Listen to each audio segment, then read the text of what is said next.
हाँ, नमस्कार, आदाब, सत श्री अकाल, वेलकम, सुस्वागतम। आप सभी का हार्दिक अभिनंदन है आपके अपने यूट्यूब चैनल स्टडी अड्डा पे। आज हम आप लोगों को सिंटेक्स की प्रैक्टिस करवाएंगे, जो कुछ क्वेश्चंस हैं। ठीक है, पिछला अभी हमने पार्ट्स ऑफ स्पीच आप लोगों को बताया, जो कि पार्ट्स ऑफ स्पीच से काफ़ी जो है यहाँ पे देखने को मिलते हैं सिंटेक्स में। ठीक है, कुछ और स्पेशल रूल होते हैं इसके लिए, वो भी हम आप लोगों को बताएं। ठीक है, अब देखते हैं कुछ क्वेश्चन आपके लोगों के लिए सामने स्क्रीन पर लिख रखा हूँ मैंने पहले से ही ऑलरेडी, ताकि कम समय लगे। ठीक है, और यहीं पे आपको हम वो रूल भी क्लियर कराएंगे। तो सबसे पहले देखते हैं क्वेश्चन है, cattles are grazing in the field. अब देखिए यहाँ पे इस सेंटेंस में थोड़ी सी एरर है। ये क्लास एसएससी वालों के लिए भी इंपॉर्टेंट है, बैंकिंग के लिए भी इंपॉर्टेंट है, ऑल एकेडमिक क्लासों के लिए भी इंपॉर्टेंट है। 9, 10, 11, 12 में तो इंपॉर्टेंट है ही है, और उसके साथ साथ जितने भी हमारे साथी लोग जुड़े हुए हैं कॉम्पिटेटिव लेवल की जो तैयारी कर रहे हैं, जहाँ जहाँ भी इंग्लिश ग्रामर पूछी जाती है, तो सभी के लिए क्लास वेरी हेल्पफुल है। तो देखते हैं भैया, ये थोड़ा सा इसको जो है इनकरेक्ट है, अब इसको करेक्ट करना है। तो भैया इसमें करेक्ट क्या करना है, देखिए जो कैटल्स होता है, तो ये कैटल्स होते तो प्लुरल है, लेकिन ये भैया ऐसे नहीं लेता है। तो भैया इसको कुछ नहीं करना है, सिर्फ इसमें का आपको एस रिमूव कर देना है। ठीक, कैटल हो जाएगा, बाकी सेम रहेगा, बाकी कोई एरर इसमें नहीं है। ठीक है, यहाँ पे एरर थी, कैटल्स नहीं होगा, कैटल होता है। ग्रेजिंग और कहाँ पे, इन द फील्ड। क्लियर, इस प्रकार से ये सेंटेंस हमारा अब सही हो गया। नेक्स्ट सेंटेंस देखते हैं भैया। सेंटेंस हमारा है शरद इज इन्फेरियर अब देन राहुल। अब देखिए बता दें आप लोगों को हम, जब कभी भी इन्फेरियर हो, जूनियर हो, सीनियर हो, क्या हमने बताया, इन्फेरियर हो, जूनियर हो, सीनियर हो, ठीक है, यानी कि IOR वाला एडजेक्टिव हो, ठीक है, ये ठीक है, इस प्रकार से हो। ठीक है, सेंटेंस, तो सेंटेंस में यदि ये वर्ड आ जाए, यानी कि कोई भी, जैसे ये हमारा दे रखा जैसे जूनियर तो IOR है, सीनियर IOR लास्ट में आ रहा है, इन्फेरियर IOR आ रहा है, तो इस प्रकार से भैया जब हो तो इनके बाद जो है कंपैरेटिव डिग्री का जो है देन होता है, ये नहीं लगेगा। ठीक है, तो इनके बाद लगेगा क्या भैया, तो बता दें आप लोगों को, इसके बाद भैया लगता है टू। Sharad is inferior to Rahul. बस यहाँ पे यही एरर है भैया।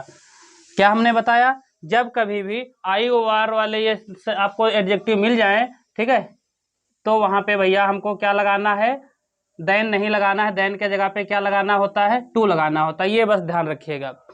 नेक्स्ट सेंटेंस देखते हैं, ही इज माई ओल्डेस्ट ब्रदर। देखिए भैया हमने प्रोनाउन आप लोगों को पढ़ाया था, तो प्रोनाउन में भैया ये एरर भी बताया था।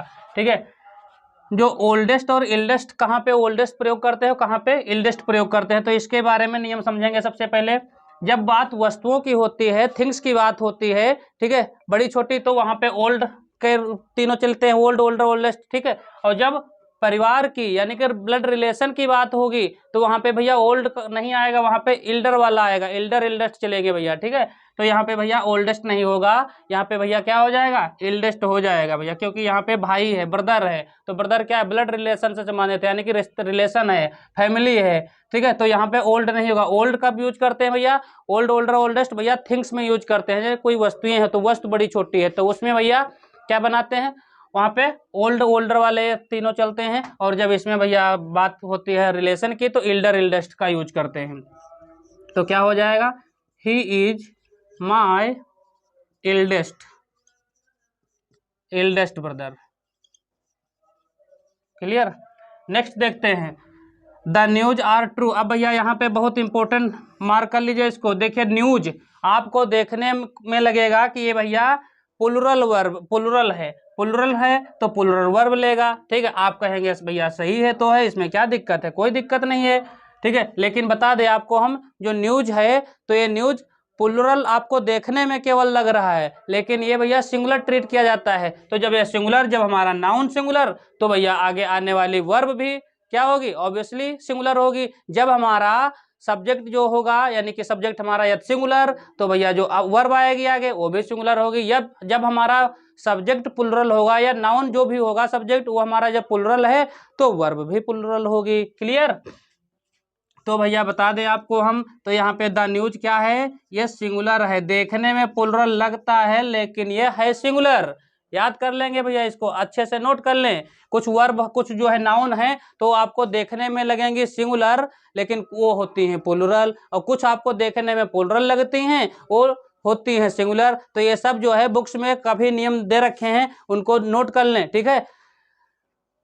आप लोग काका प्रकाशन की जो बुक्स हैं उसको रिकमेंड कर सकते हैं, तो वो अच्छी होती है, जो है बेस्ट क्वालिटी की बुक होती है, उसमें कई सारे नियम होते हैं। या फिर लूसेंट की बुक ले लीजिए, जो बच्चे डिटेल में इंग्लिश पढ़ना चाहते हैं वो लूसेंट को ले सकते हैं भैया। लूसेंट की इंग्लिश ग्रामर बुक ले लीजिए, उसमें बहुत सारे रूल दिए हैं।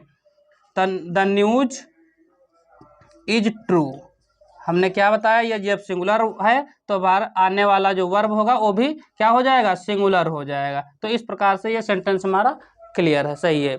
नेक्स्ट देखते हैं भैया, ही इज वेरी प्राउडली। अब देखिए यहाँ पे एरर है, प्राउडली क्या है, ये एडवर्ब है, ठीक है। तो भैया प्राउडली भैया नहीं होगा, क्या होगा, ही इज वेरी प्राउड होगा, ही इज वेरी प्राउड, घमंडी। नेक्स्ट देखते हैं, वर्क हार्ड लिस्ट। भैया हमने जब कंजक्शन पढ़ाया था आपको तो हमने बताया था जब कभी भी आपको लिस्ट देखने को मिल जाए, ये कंजक्शन पेयर्ड कंजक्शन होते हैं भैया, तो लिस्ट के साथ में हमने क्या बताया था, कौन सा कंजक्शन आएगा, मतलब लिस्ट के साथ में और क्या आएगा, लिस्ट के साथ में हमने बताया था शुड आएगा। तो भैया लिस्ट के साथ में क्या आएगा, शुड आएगा, तो भैया में नहीं आएगा। तो क्या हो जाएगा, work hard list you should fail. Clear. यदि हमारे प्रीवियस वीडियो आप लोगों ने नहीं देखा तो प्लेलिस्ट बनी हुई है इंग्लिश ग्रामर बाय अदरेश सर, उसको देख लीजिए। और काफ़ी सारे जो है उसमें वीडियो पड़े हुए हैं, सारे पार्ट्स ऑफ स्पीच है, सारे इंपॉर्टेंट रूल वहाँ पे हमने डिस्कस किया है। It is me. अब देखिए भैया हमने प्रोनाउन पढ़ाया था भैया, तो बताया था हमने जब ये नॉमिनेटिव केस की बात होती है भैया यहाँ पे, ठीक है, तो यहाँ पे ऑब्जेक्टिव केस नहीं होगा, तो इट इज मी नहीं होगा, इट इज आई होगा, it is I who did it. अब हम एक दो और देखते हैं भैया, एक दो और इधर देख लेते हैं जो कि काफ़ी इंपॉर्टेंट रूल है, ठीक है। एक सेंटेंस है भैया, this is an useful book, useful book. अब देखते हैं भैया इसमें क्या एरर है, तो भैया देखते हैं भैया इसमें क्या एरर है। तो भैया सबसे पहले देखा हमने दिस साथ में इज लगा है, सही है, क्योंकि ये भी सिंगुलर तो ये भी सिंगुलर भैया, ठीक है। दीज होता तो आ रहा होता, ठीक है। अब यहाँ पे ए आर्टिकल दे रखा है। अब हमने देखा ये यूजफुल, अब भैया यूजफुल हमने देखा, ठीक है। तो ये देख, अब आपको ये यू क्या दिख रहा है, वॉवेल दिख रहा है भैया। तो हम जो है आप लोगों ने नियम पढ़ रखा होगा, ए ई आई ओ यू, ये 5 क्या होते हैं, वॉवेल होते हैं, ठीक है। तो इनसे जो कोई भी नाउन होता है हमारा, तो उनके पहले ऑब्वियसली हम क्या लगाते थे, एन लगाते हैं। लेकिन हमको इसके अक्षर देखने से नहीं वो पता चलेगा कि एन लगाएंगे कि ए लगाएंगे। हम इनकी क्या सजेस्ट करेंगे, इनकी जो साउंड होती है भैया, तो हम इनकी साउंड को देखेंगे भैया, नहीं तो गलत हो जाएगा। तो इसकी भैया साउंड हमने देखा वर्ड की क्या आ रहा है, यूजफुल। तो भैया यूजफुल में या आ रहा है ना, तो या क्या है, यानी कि आ से लेकर के जो आ तक की साउंड होगी तो वो भैया वॉवेल होंगे, यानी कि स्वर होंगे। तो भैया इनके पहले हम क्या लगाएंगे, एन लगाएंगे। बाकी जो का से लेकर के जो ज्ञा तक होंगे, ठीक है, तो ये भैया कॉन्सोनेंट होंगे ना, कॉन्सोनेंट साउंड यदि का से ज्ञा के बीच में आ रही है तो उनके पहले हम एन नहीं लगाएंगे भैया, चाहे वो स्वर हो या जो है व्यंजन हो। हमको स्वर व्यंजन से नहीं मतलब रहता है, हमको देखना होता है भैया इसकी साउंड से, ठीक है। तो ये यूजफुल है भैया, तो यूजफुल क्या है, या की साउंड दे रहा है, इसलिए भैया यहाँ पे एन नहीं होगा, यहाँ पे क्या होगा, ए होगा। तो हमारा ये सेंटेंस इस प्रकार से बनेगा, this is a useful book. Clear, बात समझ में आई भैया। क्या हमको ये देखना है, इसकी साउंड देखना है। एक सेंटेंस और लिखते हैं भैया, I have an 1 rupee note in my pocket, in my pocket. अब इसको देखते हैं भैया, हाँ, तो सबसे पहले हमने क्या देखा भैया, आर्टिकल संबंधी एरर है, एन 1 लिखा है भैया, तो 1 ओ क्या है, जाहिर सी बात है ओवेल है, ठीक। अब इसमें हमने देखा, इसकी साउंड को देखेंगे हम, क्या देखेंगे इसके हिसाब से, यदि वर्ड के हिसाब से देखेंगे, लेटर के हिसाब से देखेंगे तो आपको ये सही लगेगा, ठीक है। लेकिन हमको लेटर के हिसाब से भैया नहीं देखना है, हमको क्या देखना है, हमको इसकी साउंड देखना है। तो भैया साउंड इसकी क्या आएगी, वाह की साउंड आ रही है, यानी कि 1। लिख के देख लो भैया, पेपर में आप लोग उसको लिख के देख लो, नहीं तो दिक्कत होगी आपको। आप देखोगे कि ये वोवेल है और एन लगा है, सही समझोगे, तो वो गलत हो जाएगा आपको पेपर में। जब पेपर में गलत हो जाएगा, घर पे आओगे भैया देखोगे, ठीक है। तो उससे पहले आप वहाँ पे पेपर में लिख के देख लो भैया, हिंदी लिख के देख लो कि साउंड क्या आ रही है।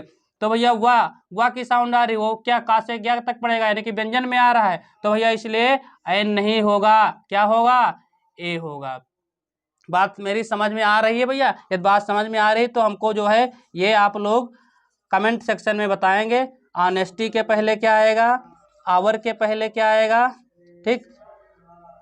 यूनिवर्सिटी के पहले क्या लगेगा, ए लगेगा कि एन लगेगा, यूनिवर्सिटी के पहले। और कमेंट में ऐसे लिखेगा कि ऑनेस्टी के पहले ए या एन में से क्या लगेगा, ये लिख करके बताइएगा हमको। इसमें बताइएगा ए और एन के पहले क्या लगेगा, यूनिवर्सिटी में बताइएगा ए लगेगा या एन लगेगा। ये सब भैया आप लोग कमेंट सेक्शन में बताएंगे कि इनके पहले आर्टिकल ए लगेगा या एन लगेगा। तो यदि आप लोगों को ये हमारी वीडियो अच्छी लगी हो तो वीडियो के नीचे लाइक बटन पर लाइक कीजिए, और यदि आप लोगों ने अभी तक हमारे चैनल को सब्सक्राइब नहीं किए हैं तो सब्सक्राइब अवश्य कर लें, ताकि इसी प्रकार की वीडियो आप लोगों को मिलती रहेंगी। और अपने दोस्तों को शेयर जरूर करें। धन्यवाद।